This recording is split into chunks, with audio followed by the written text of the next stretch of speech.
Hello students, welcome to RT Academy. जैसा कि हम हमेशा मिलते रहे हैं अपने इस बढ़िया से प्लेटफॉर्म पे आरटी एकेडमी पे, और आज हमारी फिर मुलाकात हुई। और जैसा कि आप जानते हैं, मैं आपका बायोलॉजी मेंटर नागेंद्र साहू। तो 11th इज ह्यूमन फिजियोलॉजी का एक बेहतरीन चैप्टर डाइजेशन एंड एब्जॉर्प्शन हमने शुरू किया था। और इस डाइजेशन एंड एब्जॉर्प्शन में हमने काफ़ी कुछ कर लिया। एक बार मैं रिकैप करा दूँ तो हमने डाइजेस्टिव सिस्टम को जाना था, डाइजेस्टिव ऑर्गन को जाना, डाइजेस्टिव ग्लैंड्स के बारे में जाना। जब सारी चीज़ें हम जान गए कि एक ह्यूमन में उसका क्या डाइजेशन का सिस्टम होता है, कैसे ऑर्गन होते हैं और कौन कौन से ऐसे ऑर्गन हैं जो हमारे डाइजेशन में एंजाइम्स को सेक्रेट करते हैं, जिसे हमने नाम दिया था डाइजेस्टिव ग्लैंड्स। और अब हम बढ़ रहे हैं अपने नए टॉपिक पे, एब्जॉर्प्शन ऑफ फूड पे। लास्ट लेक्चर मेरा गया था आपके लिए, और वो था मैकेनिज्म ऑफ डाइजेशन, जहां पर हमने हर एक ऑर्गन के पास होने वाली हर एक मैकेनिज्म को, डाइजेशन के मैकेनिज्म को समझा था। लास्ट लेक्चर जो स्टूडेंट्स नहीं देख पाए हैं उन्हें चैनल को सब्सक्राइब करना पड़ेगा। चैनल सब्सक्राइब कर लीजिए और आपको अच्छे से बढ़िया लेक्चर्स आपको मिलेंगे, जहां पर डायग्रामेटिकली रिप्रेजेंटेशन दिया गया है। बढ़िया से आप ओरिजिनल पिक देख सकते हैं। और जो हमारे साथ जुड़े हुए हमारे स्टूडेंट्स हैं उनके लिए तो सब्सक्राइब करने की कोई बात ही नहीं है। वो तो हमारे लिए हमारे व्यू देते हैं, लाइक देते हैं, अच्छा लगता है। बट न्यू स्टूडेंट्स के लिए चैनल को सब्सक्राइब कर लीजिए। हमारे इस चैनल पे पीसीएमबी सब्जेक्ट के लिए, फिजिक्स केमिस्ट्री मैथ बायो के लिए ईयर ऑल सीरीज है। आप अभी कंटेंट पढ़ेंगे, अभी लेक्चर ले रहे हैं थ्योरीज की, अभी टॉपिक्स की। जैसे हमारे टॉपिक्स खत्म होते हैं हम कुछ इंपॉर्टेंट क्वेश्चन पर डिस्कशन करना चालू करेंगे। क्लियर? तो चलिए बिना लेट के स्टार्ट करते हैं आज का topic, absorption of food. Digestion mechanism के डाइजेशन के थ्रू आपने क्या किया? जब आपने डाइजेशन के मैकेनिज्म को खत्म कर लिया तो मान लीजिए आपकी स्मॉल इंटेस्टाइन है, और इस बारे में जिक्र कर चुका हूँ कि स्मॉल इंटेस्टाइन में ढेर सारे फिंगर लाइक प्रोजेक्शन आप देख भी रहे हैं। फिंगर लाइक प्रोजेक्शन, ये जो आप देख रहे हैं फिंगर लाइक प्रोजेक्शन, इसे विलाय के नाम से जाना जाता है। विलाय, ढेर सारे विलाय हैं देखिए। और ये जो विलाय हमारी है, ये जो हमारी विलाय है, ये विलाय का काम होता है जो भी खाना हमने डाइजेस्ट किया है। फिर से मैं बताता हूँ डाइजेस्ट का मतलब क्या है, आपने डाइजेशन में किया क्या है। आपने जो प्रोटीन खाई थी, आपने जो प्रोटीन ली थी, उसे ब्रेक करना था अमीनो एसिड में। आपने जो प्रोटीन ली थी उसे ब्रेक करना था अमीनो एसिड में। आपने जो कार्बोहाइड्रेट लिए थे, कार्बोहाइड्रेट, उसे कन्वर्ट करना था सिंपल शुगर में। सिंपल शुगर में आपने जो न्यूक्लिक एसिड खाए थे, यानी डीएनए या आरएनए, आपने उसे बदलना था न्यूक्लियोटाइड में। आपने जो लिपिड खाया था यानी फैट खाया था, उसे आपको बदलना था फैटी एसिड प्लस कोलेस्ट्रॉल में, प्लस ग्लाइसेरॉल में। आपने ये जो कन्वर्जन किया है, कॉम्प्लेक्स फूड को सिंपल फूड में कन्वर्ट किया है, यही प्रोसेस डाइजेशन था। अब ये सारी चीजें आपके इंटेस्टाइन में आ गई हैं। अब इंटेस्टाइन से इन डिसॉल्व फूड को हमें हमारे ब्लड तक पहुंचाना है। तो आपका जब डाइजेस्टेड फूड यानी दैट फूड जब आपके ब्लड में पहुंच जाएगा तो आपके लिए एक हेडिंग बनती है, और वो हेडिंग बनती है एब्जॉर्प्शन। तो एब्जॉर्प्शन का मतलब है डाइजेस्टेड फूड का ब्लड में मिक्स हो जाना। अब जब ब्लड में मिक्स हो जाएगा तो ये हो गया एब्जॉर्प्शन ऑफ डाइजेस्टेड प्रोडक्ट्स, जो भी डाइजेस्टेड प्रोडक्ट्स आप लिख रहे हैं। तो कॉमन सी थीम समझ जाइए, आपने जो भी कॉम्प्लेक्स फूड को खाया था, अब वो कॉम्प्लेक्स फूड सिंपल फूड में ब्रेक हो चुका है। लास्ट लेक्चर में आप देख चुके थे, हर एक सिंपल कॉम्प्लेक्स फूड सिंपल में कन्वर्ट हो गया।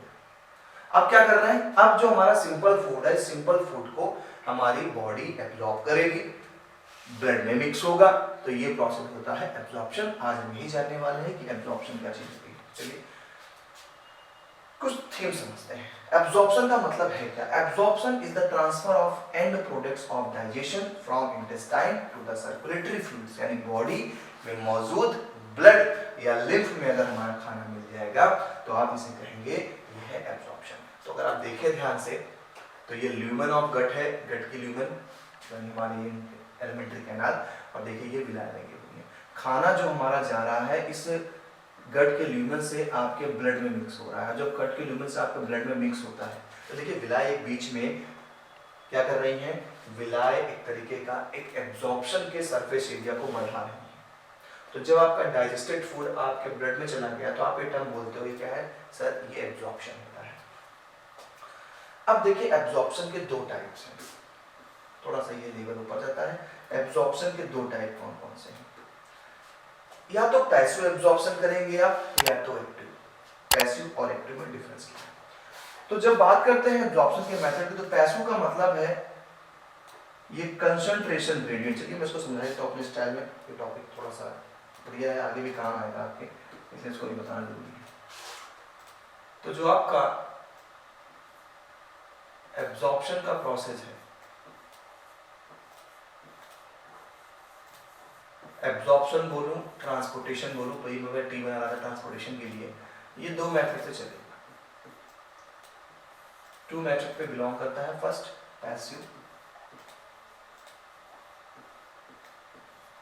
Second active. Passive and active. Passive में क्या है, ये कंसंट्रेशन ग्रेडियंट पे काम करता है।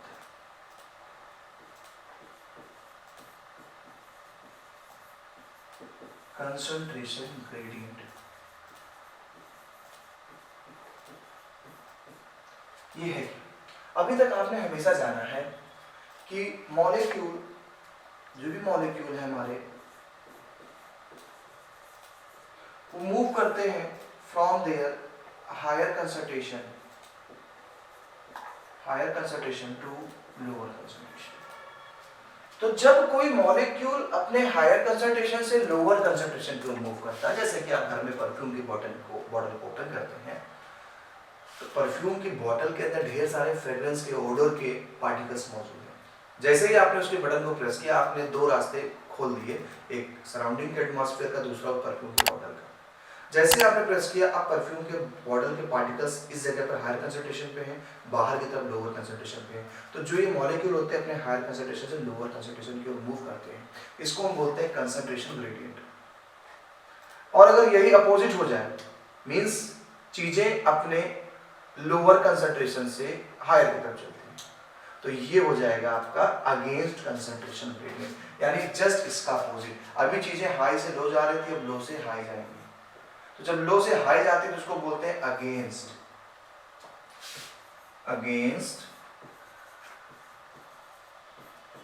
Concentration gradient. Against concentration gradient. तो दो चीजें हमारे पास सामने आ गई, एक कंसंट्रेशन ग्रेडियंट पे, दूसरा अगेंस्ट कंसंट्रेशन पे। ठीक है, तो पैसिव जो होता है ये कंसंट्रेशन ग्रेडियंट पे काम करता है, हायर मॉलिक्यूल्स कंसंट्रेशन से लोअर। तो यहाँ पर कोई भी एनर्जी का लॉस नहीं होता है। तो विदाउट कंज्यूम एनर्जी, ये विदाउट कंज्यूम एनर्जी पे काम करता है। जो चीज तुम्हारे पास ज्यादा है तुमने अपने पास से कम वाले को दे दी, कोई एनर्जी का वेस्ट नहीं किया, कोई छीना झपटी नहीं हुई। लेकिन अब चीजें ऑलरेडी आपके पास ज्यादा है और आप कम वाले से कहते हैं कि नहीं मुझे ये चीज दो।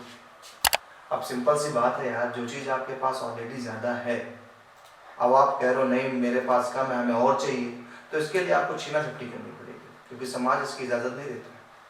अभी जब आप छीना झपटी करना चालू करेंगे तो ये आप एनर्जी लगा रहे हैं, और एनर्जी लगा रहे हैं तो ये बन जाएगा ये एक्टिव ट्रांसपोर्टेशन या एक्टिव एब्जॉर्प्शन, यानी कंज्यूम करता है एनर्जी, कंज्यूम होती है एनर्जी। अब शायद आप अच्छे समझ गए होंगे पैसिव और एक्टिव में क्या डिफरेंस है। अब कभी भी कोई चीज, जैसे आपने ऑक्सीजन गैस ली, तो ऑक्सीजन गैस आपके लंग से ब्लड में जाएगी, क्यों? क्योंकि कंसंट्रेशन ग्रेडियंट पे काम चल रहा है, इसके लिए आपको ताकत नहीं लगानी पड़ रही है। ऑक्सीजन आ रही है, ब्लड में जा रही है, आ रही है, ब्लड में जा रही है, आपको केवल काम है सांस लेना बस। गैसियस डिफ्यूजन में क्या लगता है, वो नहीं ऑक्सीजन जा रही है निकल के हमारे ब्लड में मिल रही है तो दर्द हो रहा है, नहीं, आप नहीं कुछ, क्योंकि वहां पर पैसिव एब्जॉर्प्शन चल रहा है, पैसिव ट्रांसपोर्टेशन चल रहा है। लेकिन जब आपकी बॉडी को मिनरल चाहिए, कुछ खास मिनरल चाहिए, आपकी बॉडी में वो है लेकिन फिर भी बगल वाले सेल से ले रहा है, तो ऐसे में लग जाता है एक्टिव ट्रांसपोर्टेशन या एक्टिव एब्जॉर्प्शन। चलिए मैं टॉपिक पर आप समझ गए होंगे। Types of passive and active. Passive में दो आ गए, ऑस्मोसिस एंड डिफ्यूजन, ये हमने 10th में पढ़ा हुआ है। ऑस्मोसिस क्या है? The movement of molecule from their higher concentration to their lower concentration through the semi permeable membrane. यार यहाँ पर केवल आप लगा दीजिए सेमी परमिएबल मेम्ब्रेन, और यहाँ पे सेमी परमिएबल नहीं है तो ये बन जाएगा डिफ्यूजन। तो सेल में अगर हमारे कोई भी मॉलिक्यूल जा रहा है तो सेल में सेल मेम्ब्रेन है, सेमी परमिएबल है, ये प्रोसेस ऑस्मोसिस होगा। और डिफ्यूजन क्या है? जैसे परफ्यूम के बटन को ओपन कर दिया तो मॉलिक्यूल जा रहे हैं, ये डिफ्यूजन है। आपने तर लिया, उसको बाल्टी में मिक्स कर दिया, ये डिफ्यूजन है। डिफ्यूजन दो तरीके होंगे, सिंपल और फैसिलिटेट। सिंपल सब डिफ्यूज हो रहा है, फैसिलिटेट में कुछ मॉलिक्यूल जाएंगे तो उसके लिए हम लगा देते हैं फैसिलिटेट। तो ये एब्जॉर्प्शन आप समझ गए। अब अगर हम एब्जॉर्प्शन बोलते हैं तो इसका मतलब है एब्जॉर्प्शन इन मेथड से हो सकता है, कुछ चीजों को डिफ्यूजन पैसिवली एब्जॉर्ब किया जाएगा और कुछ को एक्टिवली एब्जॉर्ब किया जाएगा। चलिए अब यहाँ पर आपको देखिए पैसिव एब्जॉर्प्शन के बारे में बता ही दिया। ये सेल मेम्ब्रेन है and this side is higher concentration region कोई भी हो सकता है, हमारा फूड हो सकता है, कुछ भी हो सकता है इस जगह पे, ठीक है। बीच में सेल मेम्ब्रेन है।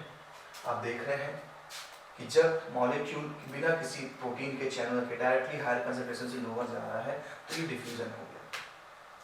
लेकिन एक पर्टिकुलर चैनल आप पढ़ चुके हैं, प्रोटीन इंटीग्रल जो प्रोटीन होती है प्लाज्मा मेम्ब्रेन में, वो कुछ खास चीजों को ही लेके जा पाएंगे, कुछ खास चीजों के, सब चीजें नहीं जा पाएंगी, कुछ खास चीजें ही इस चैनल से बाहर जाएंगी और हमारे सेल का हिस्सा बनेंगी। तो इसके लिए हम लोग क्या टर्म फैसिलिटेट डिफ्यूजन। तो यहाँ पे डिफ्यूजन पैसिव ट्रांसपोर्ट का देखिए बन गया, क्लियर। तो absorption of nutrient from higher concentration region to lower concentrated region without the expenditure of energy, जो मैंने बताया आपको कोई एनर्जी का एक्सपेंडिचर नहीं होने वाला है। Then it includes osmosis, absorption of water and diffusion, absorption of solute molecules. ये दो पार्ट इसमें आ गए। टू टाइप के diffusion, simple diffusion and facilitate diffusion. ये आपको समझाने के लिए था नोट्स, कि आपको नोट्स बनाने में दिक्कत ना हो। जैसे कि मैंने कहा भी है कि जो भी लेक्चर हमारा इसमें चलेगा वो लेक्चर में नोट्स भी आपको मिल जाएंगे, जिससे आप आसानी से नोट्स भी बना सकते हैं। तो यहाँ पे डिफ्यूजन के टू टाइप बता देखिए। सिंपल डिफ्यूजन में क्या कहेगा? In this molecules alone can be diffused small amounts of monosaccharides like glucose, amino acids, vitamins, electrolytes means like calcium, जो भी हमारे आयंस हैं। तो ये सिंपल डिफ्यूजन की तरह जाएंगे, जिसमें ग्लूकोज भी होगा, अमीनो एसिड होगा। अब देखिए फैसिलिटेट डिफ्यूजन में diffusion with the help of carrier proteins, तो कैरियर प्रोटीन की मदद से अगर भेजे जाएंगे तो वो फैसिलिटेट एब्जॉर्प्शन हो गया, ट्रांसपोर्टेशन हो गया। और अगर अकेले चले जा रहे हैं, खुद ब खुद किसी भी प्रोटीन की जरूरत नहीं है, किसी भी कैरियर प्रोटीन की जरूरत नहीं, खुद जा रहे हैं, कोई बीच में नहीं है, तो ये नॉर्मल डिफ्यूजन है। अगर प्रोटीन का चैनल लग गया, ये कैरियर प्रोटीन लग गई साथ में कि भाई तुमको पार कराना है तो तुमको हमारे साथ चलना पड़ेगा, अदरवाइज तुम पार नहीं कर पाओगे। तो जब किसी सहारे की जरूरत पड़ जाएगी एब्जॉर्प्शन या ट्रांसपोर्टेशन में और वो सहारा कैरियर प्रोटीन है, तो आप टर्म यूज करेंगे फैसिलिटेट डिफ्यूजन। तो ये भी कुछ अमीनो एसिड और ग्लूकोज के लिए होता है।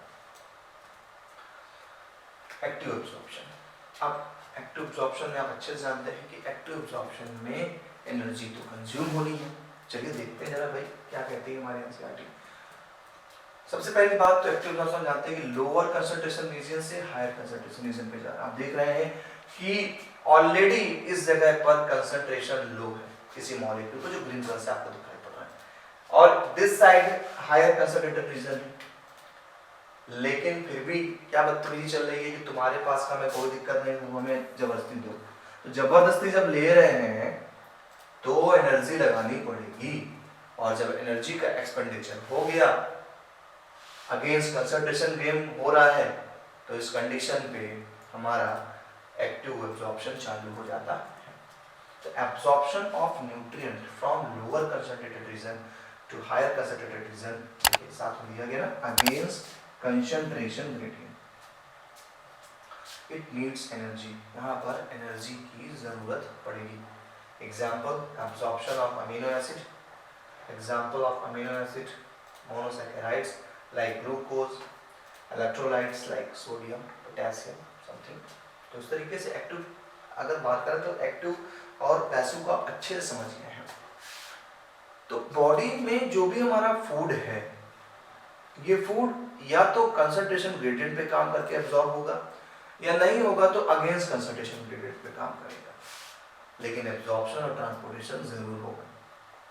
चलिए देखते हैं एब्जॉर्प्शन ऑफ लिपिड। ये एक इंपॉर्टेंट क्वेश्चन है, आगे जाके कंपटीशन की क्लासेस में भी ऐसा मिलता है आपको कि लिपिड के बारे में कुछ खास दिया गया है एब्जॉर्प्शन। बाकी तो सब सी ठीक है, लेकिन लिपिड के बारे में कुछ खास दिया गया है।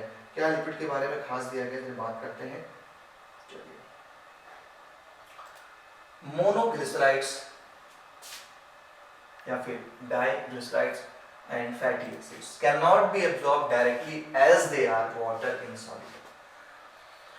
ये डायरेक्टली एब्जॉर्ब नहीं होते हैं, जैसे अमीनो एसिड हो गया, ग्लूकोज हो गया, तो ये डायरेक्टली आपके विलाय से आपके ब्लड में मिक्स कर दिए जाएंगे क्योंकि वो वाटर सॉल्युबल है, पानी के साथ ब्लड के साथ मिक्स होकर चलेगा। लेकिन लिपिड के साथ थोड़ा मैटर है, लिपिड हमारा इनसॉल्युबल है, इसलिए इसको थोड़ा सा दिक्कतें झेलनी पड़ती है। क्या होता है, bile salt and phospholipids convert them into small spherical water soluble droplets called माइसेलस। यहाँ पर बहुत इंपॉर्टेंट पॉइंट बनता है माइसेलस। व्हाट इज माइसेलस पे सवाल खड़ा हो सकता है। तो बाइल सॉल्ट और phospholipids convert them into small spherical water soluble. Bile salt और फॉस्फोलिपिड मिल करके इनको small soluble structure, water soluble structure में कन्वर्ट कर देते हैं। बाइल सॉल्ट कहां से निकला था, बाइल जूस से निकला था, फॉस्फोलिपिड वहीं से निकल गए थे। इन दोनों ने मिलकर क्या किया, इन दोनों ने मिलकर के इनको soluble water molecules soluble mix बना दिया। इस कंडीशन में उन्होंने क्या बोला, micelles. They are reformed into small protein coated fat globules. फिर इनके ऊपर प्रोटीन की कोटिंग की जाती है और तब इनको बोलते हैं काइलोमाइक्रोन्स। काइलोमाइक्रोन्स बोलते हैं। दो नए नाम आपके लिए हैं, माइसेलस और काइलोमाइक्रोन्स। माइसेलस कब था, जब इनको वाटर सॉल्युबल बनाया गया with the help of bile salt and phospholipid, and जब इनमें प्रोटीन की कोडिंग कर दी गई तो इनको बोला गया काइलोमाइक्रोन्स। अब ये आसानी से हमारे विलाय में मौजूद, देखिए विलाय ने ब्लॉक किया और लार्जेस्ट लिम्फ वेसल होती है विलाय में, ये ब्लड में मिक्स नहीं होते, इनको लैक्टियल लिम्फ वेसल में डाल दिया जाता है। तो लार्जेस्ट लिम्फ वेसल्स में हमारे काइलोमाइक्रोन्स को भेज दिया जाता है और वहां से ये ब्लड में मिक्स हो जाता है। तो इसका एब्जॉर्प्शन बहुत ही ज्यादा इंपॉर्टेंट था क्योंकि यहाँ पर दो नई चीजें आपको सीखने को मिलती है, माइसेलस एंड काइलोमाइक्रोन्स। तो फैट का जो एब्जॉर्प्शन होता है वो लैक्टियल में होता है और ये मैंने आपको बताया था कि विलाय में आपकी लार्जेस्ट लिम्फ वेसल पाई जाती है, लार्जेस्ट लिम्फ वेसल, और इस लार्जेस्ट लिम्फ वेसल में हमारा काइलोमाइक्रोन्स एब्जॉर्ब होकर के फिर आपकी बॉडी में सर्कुलेट होता है। एंड लास्ट पॉइंट कहते हैं from the lymph chylomicrons inter blood, और लिम्फ के थ्रू ये आपके ब्लड में इंटर कर जाते हैं। Absorption in different parts of alimentary canal. अब आपको कुछ नई चीजें सीखने को मिलेंगी यहाँ पर कि आपके एलिमेंट्री कैनाल में डिफरेंट पार्ट्स और वहां पे किस किस चीजों का एब्जॉर्प्शन होता है। तो डिफरेंट पार्ट्स और किस किस चीज का एब्जॉर्प्शन होता है, चलिए देखते हैं, समझते हैं। माउथ में सर्टेन ड्रग्स का एब्जॉर्प्शन है। जो आपकी बकल कैविटी है, इस बकल कैविटी में कुछ खास टाइप की ड्रग्स का मतलब नशेबाजी मत समझ लीजिएगा, ड्रग्स का मतलब कुछ मेडिसिन से लिया गया है जो आपके बकल कैविटी में एब्जॉर्ब होती है। हमने देखा होगा छालों के लिए अगर आपके माउथ में अल्सर हो जाते हैं तो ट्यूब लगा दी जाती है और आपको आराम मिलता है क्योंकि वहां पर वो एब्जॉर्ब हो जाती है। तो कुछ ड्रग्स हमारी माउथ में बकल कैविटी में एब्जॉर्ब हो जाती है। स्टमक में हमारा क्या क्या एब्जॉर्ब हो रहा है, देखिए वाटर, सिंपल शुगर्स है and some drugs and alcohol.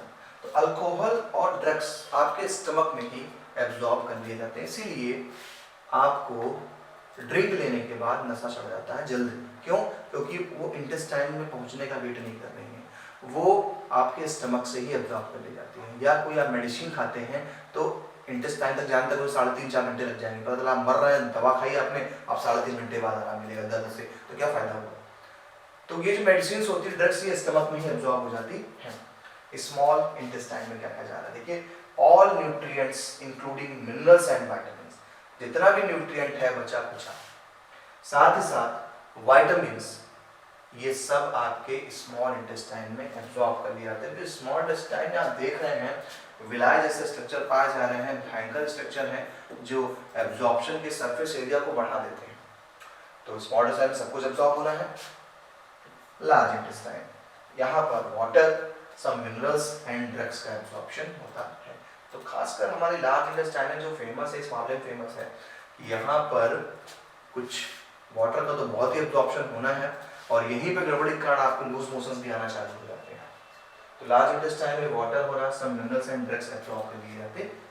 ठीक है, तो ये पॉइंट देख लीजिएगा, माउथ में क्या जा रहा है, स्टमक में क्या एब्जॉर्ब हो रहा है, स्मॉल इंटेस्टाइन में क्या, तो उससे आपको पता लगता है हाँ हम कुछ चीज खा रहे हैं, वो बॉडी के किस पार्ट पे जाके एब्जॉर्ब हो रही है। चलिए, absorption different parts of lymphatic canal में ही देखते हैं। तो small intestine is the chief area of absorption due to the presence of villi. देखिए, आपसे पूछा जाता है कि what is the modification in human for absorption of nutrients. तो देखिए क्या क्या मॉडिफिकेशन है। सबसे पहला मॉडिफिकेशन बता रहा है the presence of villi. Simple सी बात है, विलाय का प्रेजेंस होना एब्जॉर्प्शन के सरफेस एरिया को बढ़ा देता है। सेकेंड, इट्स ग्रेट लेंथ अच्छी खासी होती है।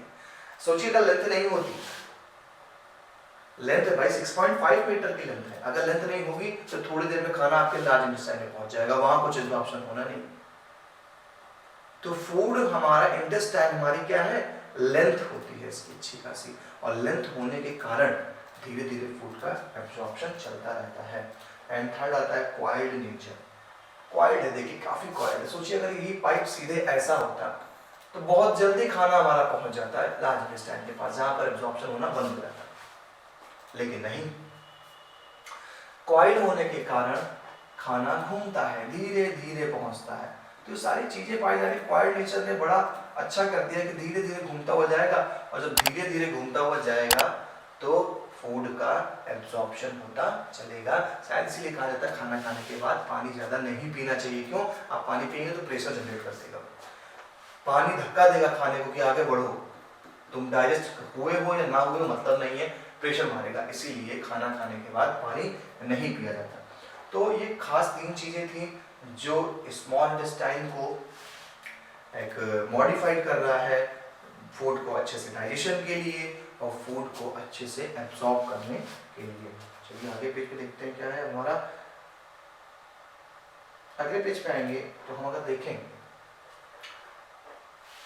अब आपने 2 हेडिंग देखी। सबसे पहले आपने डाइजेशन देखा, फूड को डाइजेस्ट कर लिया, यानी सबसे पहले आपने फूड खाया था तो इंजेशन था, अब फूड को ब्रेक डाउन कर दिया, आपने डाइजेशन कर दिया। अब डाइजेस्टेड फूड को जब आपने ब्लड में मिलाया तो ये एब्जॉर्प्शन हो गया। तो ब्लड से तो केवल काम चलना नहीं है, क्योंकि हमारी बॉडी में अरबों की तादाद में सेल्स है, ब्रेन सेल्स है, सारे सेल्स है। अब इस डाइजेस्टेड फूड को हमें अपनी सेल का हिस्सा बनाना है। जब इस डाइजेस्टेड फूड को हम अपनी सेल का हिस्सा बनाएंगे, अपने टिश्यू का हिस्सा बनाएंगे, तो हम तब यूज करते हैं एसिमिलेशन। तो देखिए क्या है, absorbed materials are incorporated into tissues for their activities, it is called assimilation। Absorb material को जब आप टिश्यू में इनकॉर्पोरेट कर देते हैं, उसका एक हिस्सा बना देते हैं, तब आप एक टर्म यूज करते हैं assimilation. Undigested substance like plant fibres. देखिए प्लांट फाइबर्स क्या है, प्लांट फाइबर्स वही जिसे आप रफेज कहते हैं।